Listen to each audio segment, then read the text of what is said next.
수나 문자를 직사각형 모양으로 배열해서 괄호로 묶어서 나타낸 것을 행렬이라고 그래요.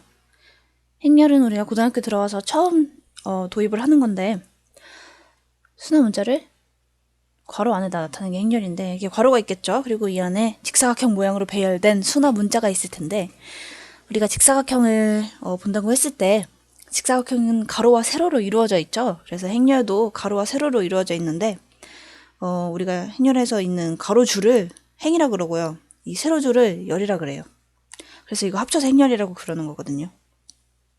그래서 첫 번째 줄을 1행이라 그러겠고, 첫 번째 가로줄이 1행이죠. 그리고 두 번째 가로줄은 2행이라 그러고, 여기도 첫 번째 세로줄을 1열이라 그러고, 두 번째 세로줄을 2열이라 그러겠죠. 그래서 이 행렬에 1행, 1열에 들어오는 원소가 있을 것이고, 또 1행, 2열이 만나는 곳에 있는 원소가 있을 것이고, 이런 식으로 해서 이렇게 총 4개의 원소가 있겠죠? 그쵸? 우리가 이 원소들을 각각 나타낼 수 있는데, 우리가 특별히 이 원소들을 원소가 아니라 성분이라고 불러요. 만약에 이 행렬이 행렬 A라고 해봅시다. 행렬은 대문자로 표시하거든요. 집합처럼. 집합도 대문자로 표시하는데, 집합에서랑 똑같아요. 집합의 원소는 소문자로 표시하죠. 행렬의 성분도 소문자로 표시를 합니다. 소문자 A로 이렇게 표시를 할 텐데, 이거 너무 지저분하네요. 잠시만요. 자, 다시 2행 2열로 이루어진 행렬을 그려보도록 하겠습니다. 참고로 2행 2열 행렬은 이렇게 2행 곱하기 2열 행렬이라고 쓰기도 합니다. 그래서 2x2 행렬, 2x2? 몰라. 이렇게 곱하기로 나타내기도 하고요. 아니면 그냥 행의 개수와 열의 개수가 같을 때는 2차 정사각 행렬이라고도 해요. 정사각 행렬이라고 하는 거죠. 우리가 정사각형은 가로 길이와 세로 길이가 같은 직각사각형을 정사각형이라고 하니까 행렬에서도 똑같다고 보면 되겠네요. 어쨌든 제가 지금부터 만들 이 행렬은 2차 정사각 행렬이고요. 그리고 아까 이 각각의 원소를 성분이라 한다 그랬는데, 성분이 총 4개겠죠? 2차 정사각 행렬에서는.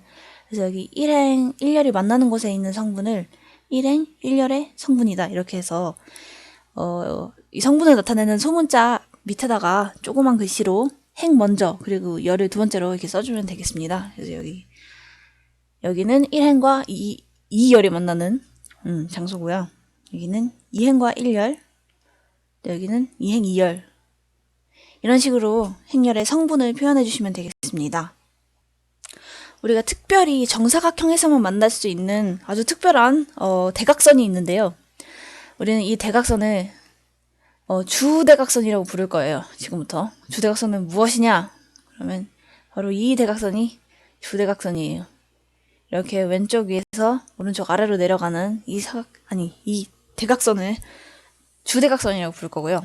요 반대쪽으로 나 있는 대각선을 부대각선이라고 할 건데, 부대각선은 별로 안 중요해요.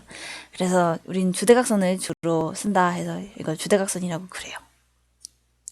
뭐 정사각 행렬에서만 주대각선이 정의되는 건 맞고요.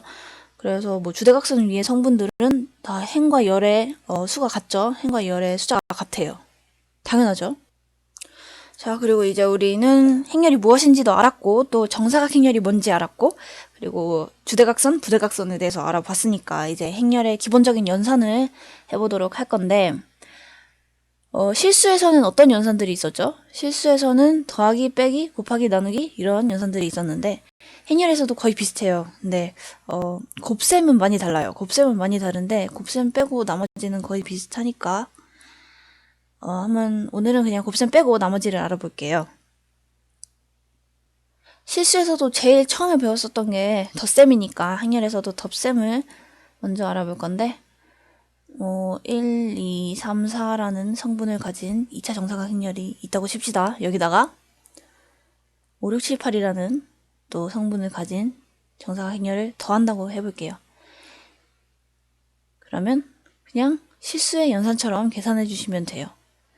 같은 자리에 있는 성분끼리 더해서 그 자리에다가 그대로 써주시면 되거든요. 여기 첫 번째로 들어갈 1행 1열의 성분에 들어갈 숫자는 각각의 1행 1열에 있는 성분을 더해주시면 되죠. 이런 식으로. 엄청 쉽죠?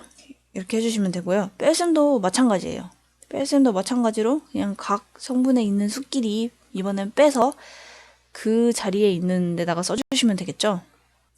그래서 덧셈 뺄셈은 아주 간단하게 처리가 되고요. 또 실수배라는 것도 있는데 실수배도 엄청나게 쉽게 처리가 돼요. 실수배가 무엇이냐면 실수배는 뭐 이런 거죠.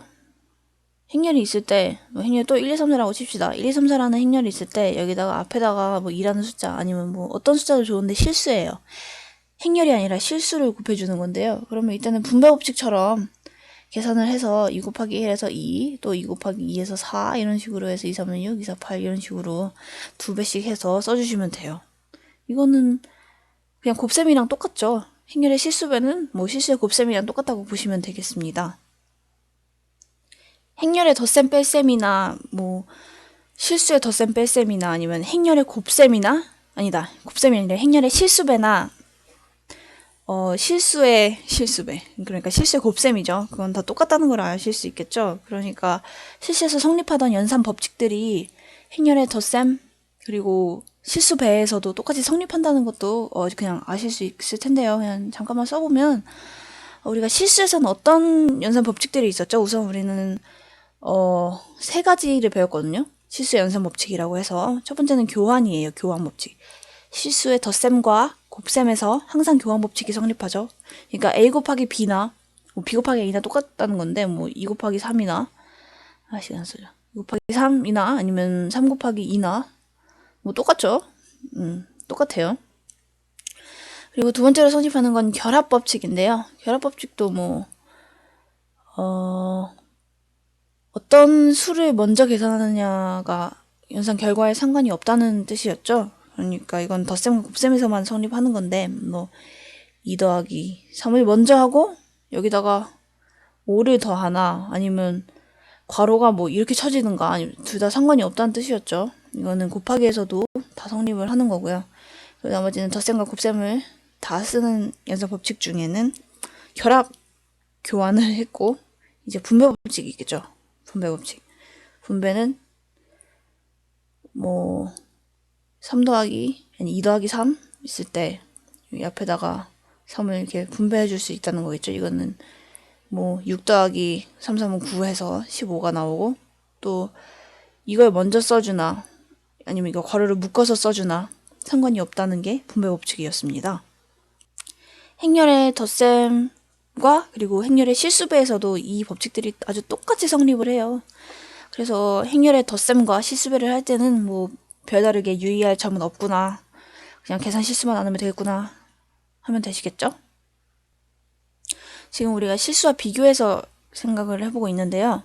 실수에서 연산법칙 다음에 배운 게 뭐였냐면 항등원, 역원 이런 거였어요. 그래서 항등원이 무엇인지 잠깐 되살려보면 항등원의 정의가 뭐냐면 그냥 이런 거예요. 어떤 집합이 있을 때 그 집합 안에 어떤 원소를 하나 뽑아요. 그 원소를 A라고 할게요. 그리고 그 집합 안에서 성립하는 어떤 연산이 있는데 그 연산을 동그라미라고 하면 얘다가 어떤 연산을 했어요. A랑 어떤 연산을 연산했고 또 이걸 교환 법칙도 한번 써봤어요. 근데 이게 같아요. 근데 뭐로 같냐면 A로 같아요. 이 결과가. 그러니까 이게 무슨 말이냐면 여기서 2가 항등원인데요. 항등원과 어떤 원소를 연산했을 때 항등원은 그냥 그 원소가 그대로 나오게끔 해주는 원소예요. 그러니까 아무런 영향을 끼치지 않는다는 거죠. 그래서 이거 우리가 실수라고 봤을 때 이게 만약에 덧셈이라고 본다면 실수의 덧셈에서의 항등원은 뭐죠? 0이죠. 실수에 어떤 수가 오든 간에 어떤 수에다가 0을 더하면 그냥 그 수가 항상 나오니까. 행렬에서도 똑같아요. 행렬에서도 그냥 모든 성분이 0인 행렬을 더하면 그냥 원래 그 행렬이 그대로 나오겠죠. 그래서 우리가 이거를 0행렬이라고 부릅니다. 그리고 기호로는 그냥 이렇게 대문자 5를 써주시면 돼요.